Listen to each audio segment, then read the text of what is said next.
Channels இருக்குது. ஓகேங்களா? ஓவராலாக பார்த்தீங்கன்னாக்கா அக்குபஞ்சர் பார்த்தீங்கன்னா 361 பாயிண்ட்ஸ் இருக்குது.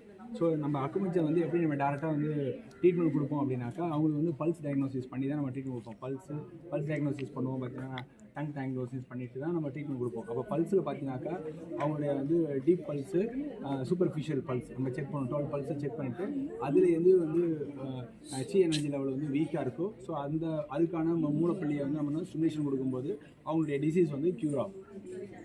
அதில் பார்த்தீங்கன்னாக்கா நம்ம வந்து as per philosophy acupuncture philosophy பார்த்தீங்கன்னாக்கா ஆர்கன் கிளாக் தியரி, ஓகேங்களா? Organ clock theory, construction theory, அடுத்து வந்து டிஸ்ட்ரக்ஷன் தியரி. ஸோ இந்த தியரியை அடிப்படையாக வச்சு தான் நம்ம என்ன பண்ணுவோம், ட்ரீட்மெண்ட் நம்ம ஸ்டார்ட் பண்ணுவோம். அக்குபஞ்சரில் என்ன சொல்கிறாங்கன்னா இன் அண்ட் யாங் சொல்கிறாங்க.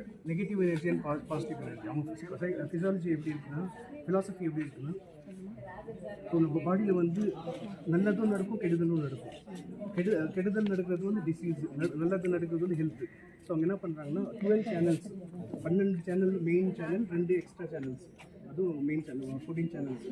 லங்ஸு நுரையீரல் இருக்குல்ல, அந்த சேனல் இங்கே ஸ்டார்ட் ஆகுது. LU1 சொல்லிட்டு ஒரு பாயிண்ட் இருக்குது, LU2. அதே மாதிரி இந்த லங்ஸோட சேனல் இங்கே வருது.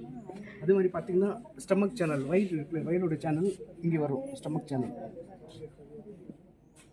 ஸோ அவங்க என்ன சொல்கிறாங்கன்னா உயிர் ஓட்டம், கேள்விப்பட்ட உயிர் ஓட்டம், லைஃப் எனர்ஜி சொன்னாங்க. ஒரு மனுஷனுக்கு அந்த 14 சேனல்ஸில் எங்கேன்னா அது சுற்றிட்டே இருக்கும் உயிர் ஓட்டம்.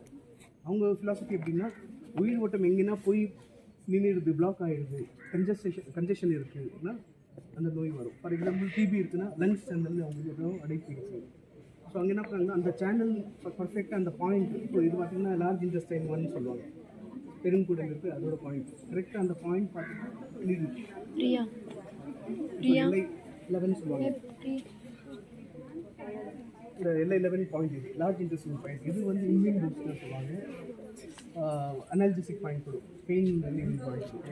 ஸோ அந்த மாதிரி நிறைய பாயிண்ட்ஸ் இருக்குது. ஒரு 4 பாயிண்ட் எக்ஸ்பிளைன் பண்ணி சொல்லி கொடுங்க. ஸ்டமக் 36, பெயின் தெரியும், தெரியாது.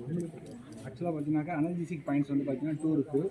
அப்பர் பார்ட்ஸில் வரக்கூடிய பிரச்சனைகளுக்கு வரக்கூடிய பெயின்ஸ் எல்லாமே பார்த்தீங்கன்னா LI4ன்னு சொல்லுவாங்க. ஸோ LI4 பார்த்தீங்கன்னா நீங்கள் லொக்கேட் பண்ணுறது in between the index and thumb finger, in between the upper பார்ட்டில் தான் வந்து LI4 இருக்குது. ஸோ இந்த இடத்துல நம்ம போடும்போது என்னன்னாக்கா அப்பர் பார்ட்டில் வரக்கூடிய எல்லா விதமான பெயினையும் சப்ரஸ் பண்ணும், பெயின் குறையும். அடுத்து வந்து பார்த்தீங்கன்னாக்கா ஸ்டொமக் 36 3 ஜோன். ஆக்சுவலாக வந்து இது வந்து ஜோன் மெஷர்மெண்ட்ஸ்ன்னு சொல்லுவாங்க, ஜோன் கணக்குன்ட்டு. அதில் பார்த்தீங்கன்னாக்கா 3 ஜோன்ஸ் பிலோ த நீ ஆஃப் 3 ஜோன்ஸ்னு பார்த்தீங்கன்னாக்கா இந்த இடத்துல இருக்குது, tibia near to the tibia bone, front of the bone. இது வந்து ஸ்டொமக் 36ன்னு சொல்லுவாங்க. இந்த ஸ்டொமக் 36 பார்த்தீங்கன்னாக்கா